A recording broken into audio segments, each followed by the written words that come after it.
friends, I'm Sovana and I welcome you all to my YouTube channel, Life and Literature. So friends, in each of my videos, I always try to discuss about some interesting topic on literature, especially English literature. And today I'm here to take you to a fascinating journey covering around 1600 years. In one of my previous videos, I talked about the journey of English language so far. If you have missed the video, then I will put the link in the description box and you can watch the video after watching this video. And in today's video, I'm going to talk about the journey of English literature, which is quite in the same route as that of English language. Just think. In today's world, we have a plethora of literary persons and their works. But what was the beginning? And when was the beginning? To get the answer, stay tuned with us till the end of this video. And for now, hit the little red subscribe button down there. And of course, the sweet and tiny bell button to get the further notifications. So, without wasting time, let's start our journey.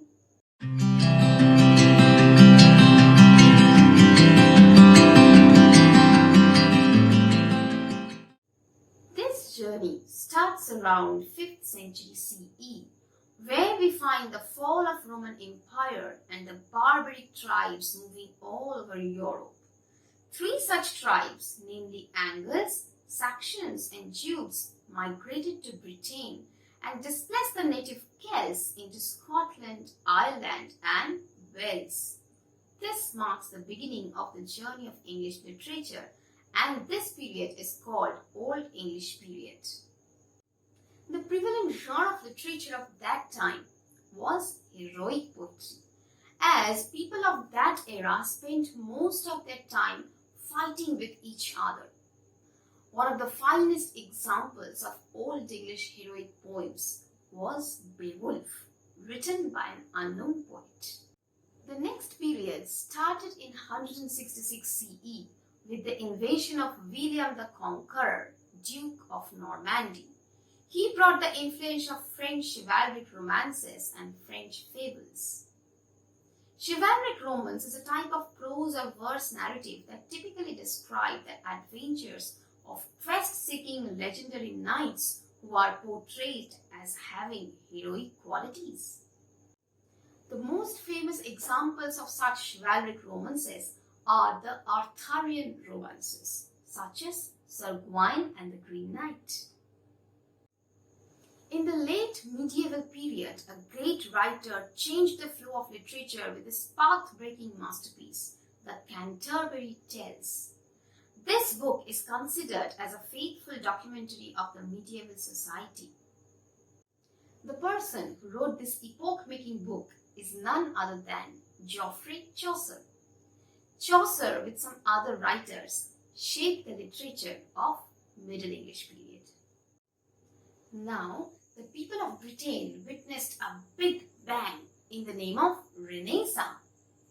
It primarily happened in Italy and spread all over the Europe by 16th century. It resulted in the resurgence of classical Greek and Roman literature, especially that of Sophocles, Euripides, Plautus, Terence in the field of drama, and of Petrarch in the field of poetry. These influences started the journey of modern English period. After that started the famous War of Roses.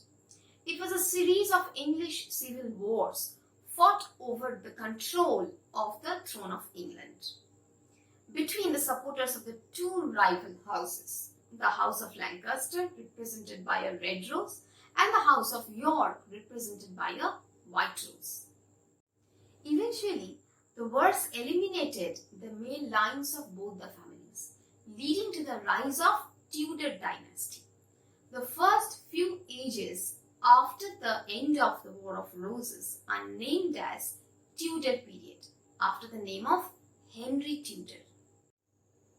Now in 1558, England got one of its most distinguished monarchs, Queen Elizabeth I. Her time period in the throne is marked as Elizabethan period, the golden era that gifted us the most precious gem of English literature, William Shakespeare. Now this man, as you all know, needs no introduction, but we have to make a separate video to discuss about his contribution to English literature. But for now we can say that he adopted the classical forms of poetry and drama and changed both of their shapes with his master craftsmanship.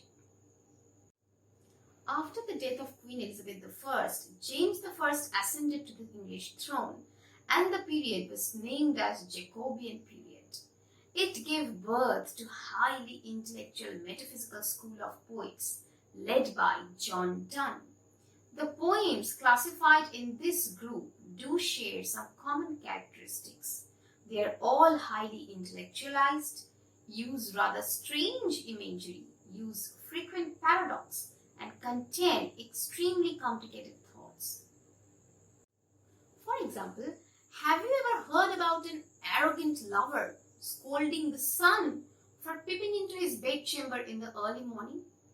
Or have you ever thought about the union of two lovers by getting their blood sucked by a mosquito? Strange things. If not, then please take refuge to these metaphysical school of poets. The next era saw the religious, social and political discord between King Charles I and the parliamentarian opposition. The Great English Civil War shaped the literature of the time, namely Caroline period. After that, the execution of Charles I in 1649 marked the beginning of Commonwealth period, and we find the great John Milton writing at that time. This period lasted for a very short time. After the execution of King Charles I, his son Charles II had fled to France. He was reared there under the protection of the French royalty. He came back to England in 1660, defeated the parliament, resulted in the restoration of monarchy.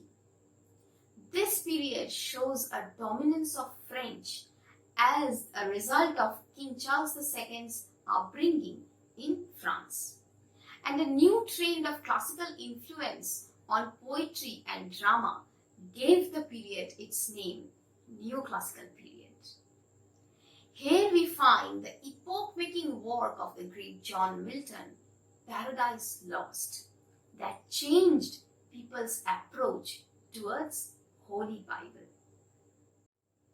Another significant incident that happened in this period is the restoration of theatre, which was banned in 1640. The French influence on drama gave rise to an interesting type of drama that's called comedy of manners. Now comes the age of prose and reason with the beginning of 18th century. In the hands of scientists like Sir Isaac Newton, new inventions in the field of science and technology changed the outlook of people. People became much more reasonable and less emotional. The sophisticated aristocratic people and their heartless diction gave rise to a new kind of poetry called satire. In the hands of Alexander Pope, it got a superb shape.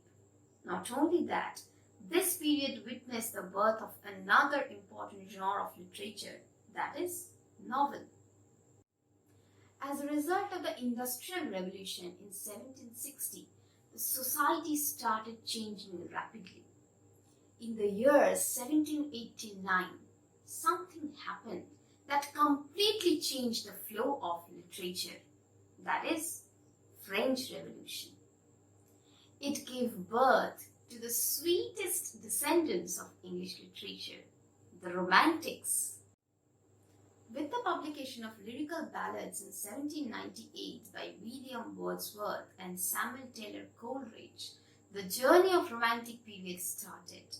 Keats Shelley in the field of poetry, whereas Jane Austen and the Bronte sisters in the field of novel gifted us the most beautiful literary pieces ever written. Next, we came across the reign of Queen Victoria, and the period is named after her, Victorian period. In this period, we find the exuberance in the field of arts and literature.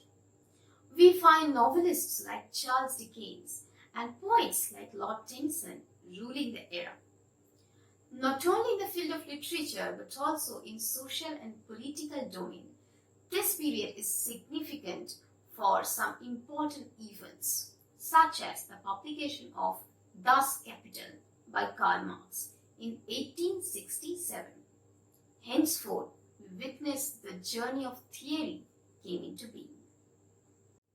And then, in 1914, people of the world witnessed the most devastating incident in the form of First World War, followed by another World War in 1939.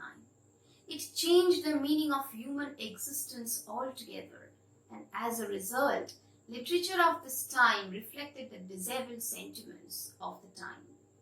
We find war literature came into being.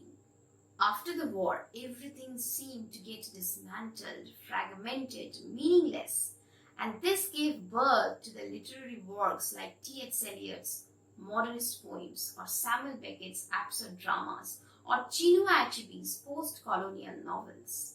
The time gave rise to several movements like aestheticism, symbolism, imagism, decadence, and so on. Now, we the inhabitants of postmodern era witness the experiments with metafiction and fragmented poetry, multiculturalism and surrealism. We are in the constant flux of life and literature and are destined to witness the turns and twists of this journey because this is the way of life and literature.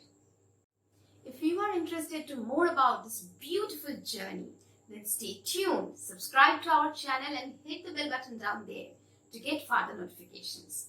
If you like this video, then hit the thumbs up and share with your friends. And do not forget to share your opinions through your comments. Thank you for watching this video.